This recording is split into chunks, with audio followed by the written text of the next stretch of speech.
Welcome back to Daytime here on Rogers TV. Well, I said before the break that we have a prodigy on our show. Yes, and it's not me, and it's not you. I think that goes without saying. But honestly, Derek, if I'm ever blessed to have a child, a son, I want him to turn out just like this. Agreed. Okay? You're going to be meeting a young man who is going incredible places. He's a filmmaker, and he's going to be taking Steven Spielberg by the horns, I can tell, in just a few years. Joining us is Will Inrig, who is a filmmaker. Will, thanks so much for coming. I don't think you want children like me at all. Listen, we've had a chance to read your background information. Your story really is inspirational for youth. It's incredible. Your zest for life is so evident.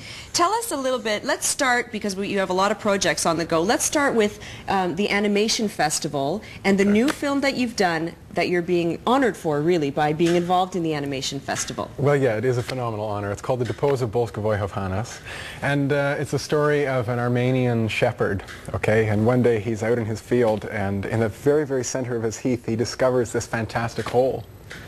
And he looks down the hole and he says, "My goodness, this is very, very strange, this hole. How, you know, what is this?" And he knows that something is up, and he suspects his sheep, of course, of plotting against him somehow. And he is right. He is right. They're very, very menacing sheep.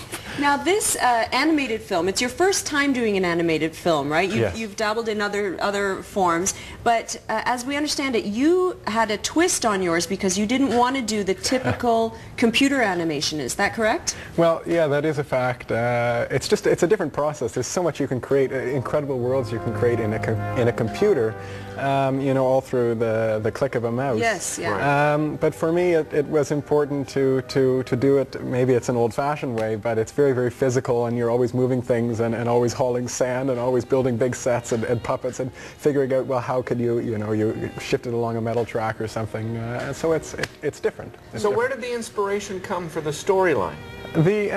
The inspiration, I think it comes out of a dream or something like that. But it's no, it's like the old Anatolian pastoral tales. You know, the 1700s. They always have these very, very humble shepherds, and great things would happen to them. So maybe that's where it comes from. But I don't know. Somewhere. Is this kind of history? Is this interesting to you? Do you follow? I think it's interesting. I mean, we were talking about this, Derek and I, off camera, how you've done a couple of projects, and all of the storylines are really, really original. Dramatically different from yes, each other. they really are. How do you, I mean, you just mentioned a dream, but I mean, then you have another one that features your next door neighbors. Yes. Where did that one come from? And tell us about that. Well, that one actually came out of a joke, because I was supposed to do another movie. It's being supported by the Film Board now, the National Film Board, and I'm still going to do it.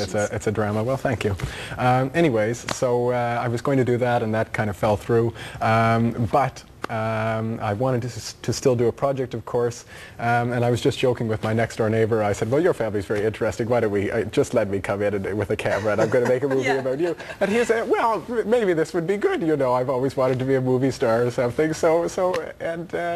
Yeah, I don't think he said it very seriously in the beginning, but somehow it evolved, and I made a movie.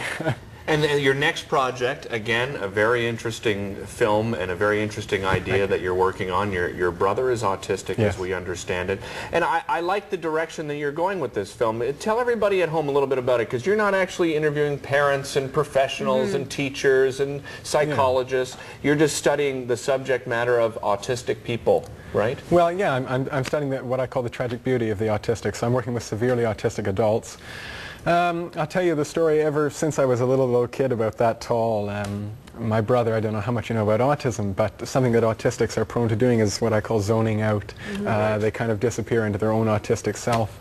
And when I'd see him do this, I'd think to myself, as a little kid, I'd think, well, what is it that my brother sees? Where is it he's going? So somehow there's some sort of inner landscape that goes on in autism. It's this incredible visual power that autistics possess, and this is what I want to explore. It's an incredible enigma. You'll have to come back closer to when this project is underway, I'd be honored if you had me. And tell us more about it, because I'm sure it's really going to be something, I think. Another interesting thing that we read is that before you became a filmmaker, like you always sort of had an interest, didn't you? But Well, you said that you became a filmmaker because your original goal as a baker failed? well, I wanted to do many things, and filmmaker is not primarily one. And if I could have been a baker, then I would have been, but I was an atrocious baker, and I worked only very briefly in a bakery until I was tossed out. Anyway. Let's go back to the animated film for a moment. How long of a process was it to put this together? Because as I understand it, you had to take still photography shots and then edit this all together. Well, that's the process. You take a shot and you move the character ever so slightly. You take another shot. So it's very laborious, but it took about a year of full work and building things and so on. Then maybe about 4 months of shooting.